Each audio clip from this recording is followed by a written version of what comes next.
দিনটা ছিল 1 মে। Hello everyone, আমার নতুন একটি ব্লগে আপনাদের সবাইকে স্বাগত। আশা করছি আপনারা সবাই ভালো আছেন, আমিও ভালো আছি। তো আজকের ব্লগটা এখান থেকে শুরু করছি। এখন বাজে রাত 11:30। ঘর থেকে বেরিয়ে পড়েছি, সাডেন প্লেনেই বেরিয়েছি। কেন বেরিয়েছি সবটাই বলবো, ব্লগটা দেখতে থাকুন। এখন বাজে সকাল 7:30। তো ঘুম থেকে ওঠার পরে মরিচটা দেখে ভীষণ ভালো লাগছিল। যতই আমরা বাজার থেকে বাজার করি না কেন, কিন্তু নিজের গাছে যখন কিছু একটা ধরে ভীষণ ভালো লাগে দেখতে। আর ওয়েদারটা এদিকে ভীষণ ভালো লাগছিল, যেহেতু বৃষ্টিও নেই, তার সাথে এমন বেশি রৌদ্রটাও নেই, তো ভীষণ ভালো লাগছিল ওয়েদারটা। তো এখন ফ্রেশ ট্রেশ নিয়ে হয়ে গেলাম, এদিকে চাটা একটু বসিয়ে দিলাম, একটু চা খাবো সকাল সকাল।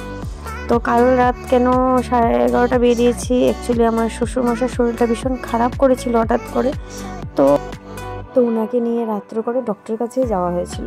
তো ডক্টরের কাছে যাওয়ার পরে অ্যাডমিশন দিয়ে দিয়েছিল, তার জন্যই আমরা থাকতে হয়েছিল এখানে। তো এখন এসে গেছি বাবার বাড়িতে। তো আমি যেহেতু নার্সিংহোমে থাকিনি, অদ্রিজাকে নিয়ে নার্সিংহোমে থাকতে অসুবিধা হয়ে যাবে। এদিকে নার্সিংহোমে আমার হাজব্যান্ড আছে, আমার ভাসুর আছে, এদিকে আমার ভাসুরের ছেলে আছে, ওরা আছে 3 জনই, তার জন্য আর আমি নার্সিংহোমে থাকিনি। এদিকে অদ্রিজা এখন ঘুমিয়ে আছে, আর এদিকে আমি একটু ভাত ডালটা বসিয়ে দিলাম। একটা কি জানুন, ঘরে এসে এরকম মাকে না দেখলে ভালো লাগে না, এরকম বাবাকে না দেখলেও ঘরে এসে ভালো লাগে না। তো কালকে রাত্রে আমি ঘরে পৌঁছতে 1টা বেজে গেছিলো। তো 1টার সময় বাবা ঘুমিয়েছিল, আর রাত্রে করে বাবাকে ডাকাও হয়নি। আর সকালে আমি শুয়েই ছিলাম, তখন বাবা ঘর থেকে বেরিয়ে গিয়েছিল, বাবা কাজে বেরিয়ে পড়েছে। তো 3-4 দিনে আগে আসতে পারবে না। তো আমার সাথে কথা বললেই বেরিয়েছিল, কিন্তু যেহেতু বাবা ঘরে নেই, এখন ভালো লাগছে না, তার জন্য। তো এখন আমি অদ্রিজা ঘুমিয়ে, এদিকে আমি চাটা নিয়ে নিলাম। আমি কি জানি না কে কীরকম, আমি না একটু গরম চাটা একটু খেতে পারি না, তার জন্য আমি চাটা বানিয়ে রেখে অন্য একটা কিছু করে তারপরে চাটা খাই। কিন্তু চাটা বেশি গরম থাকলে আমি চাটা খেতে পারি না। এদিকে ভাত ডাল বসিয়ে দিয়েছি, ভাত ডাল কমপ্লিট হয়ে যাচ্ছে। আর এদিকে মা, আমি যেহেতু একটু লেটে ঘুমিয়েছিলাম, তার জন্য মা ঘুম থেকে উঠে চা খেয়ে পুজো ঘরে চলে গেছে। তখন মাকে বললাম, তুমি পুজোটা করে কমপ্লিট করে এসে রান্না করবে বাকিটা, আর আমি এদিকে ভাত ডালটা বসিয়ে দিই, তাহলে একটু তাড়াতাড়ি হয়ে যাবে। যেহেতু শ্বশুরমশাইকে দেখতে নার্সিংহোমে আবার যেতে হবে, তার জন্য। এদিকে শ্বশুরের জন্য সকালে একটু খাওয়া পাঠাতে হবে, যেহেতু উনি বাইরে কিছু খাওয়া খাবে না, তার জন্য।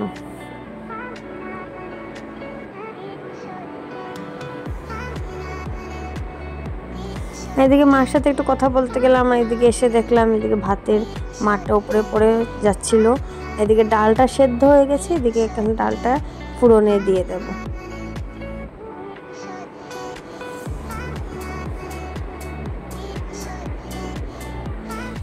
তো ভাত ডালটা কমপ্লিট হয়ে যাচ্ছে। আর এদিকে দেখলাম ফ্রিজে কি আছে, ফ্রিজে দেখলাম সবজি আছে, আর এদিকে ইলিশ শুকনো মাছ আছে, সাথে ইচে শুকনো মাছ আছে। তো সকাল সকাল ভাবলাম একটু চিংড়ি শুকনো মাছটা দিয়ে খেতে ভালো লাগবে বেগুন দিয়ে, যেহেতু আমরা বাঙালি সব মেয়েদেরই ফেভারিট শুকনো মাছটা।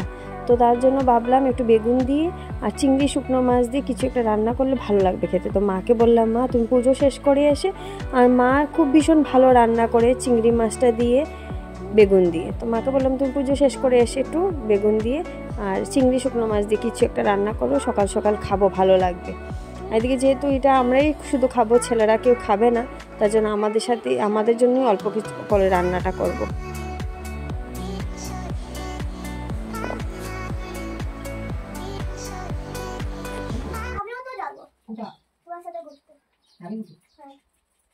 আসো আসো, ব্রাশটা করে নাও, চট করে আসো আসো।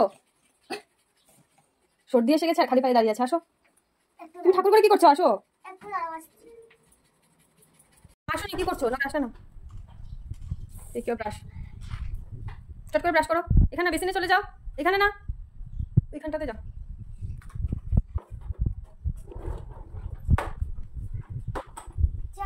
চেয়ার লাগবে, তুমি এমনি পারবে। এটাতে দাঁড়িয়ে করে না, চেয়ারে দাঁড়িয়ে নিতে হয়েছে নাকি? হে হে,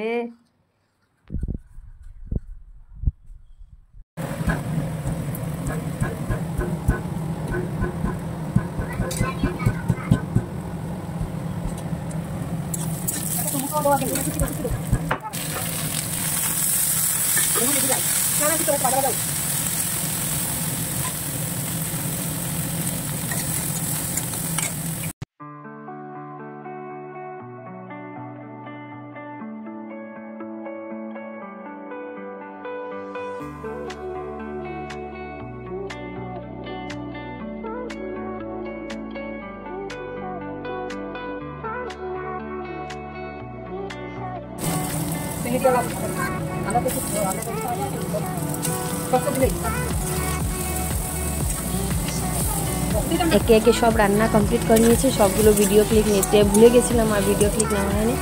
এখন বাজে দুপুর 3টা, খেয়ে দিয়ে সবাই এখন আমরা বের হয়ে গেছি শ্বশুরকে দেখতে। শ্বশুরকে একটু দেখতে যাব, সাথে আদ্রিজাকেও নিয়ে যাচ্ছি। এদিকে আমার ভাসুর এসেছিলো, আদ্রিজার ফুলপা এসেছিলো। তো আমরা এখন শ্বশুরের খাওয়াটা নিয়ে এখন বেরিয়ে পড়েছি, নার্সিংহোমে এসে গেছি।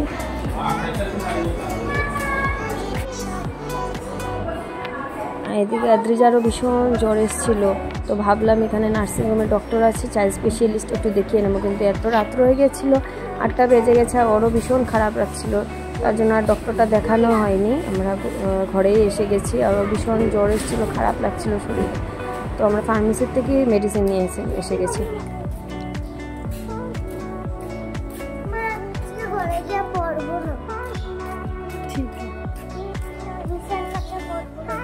পড়ার চিন্তাটা বেশি লেগে গেছে।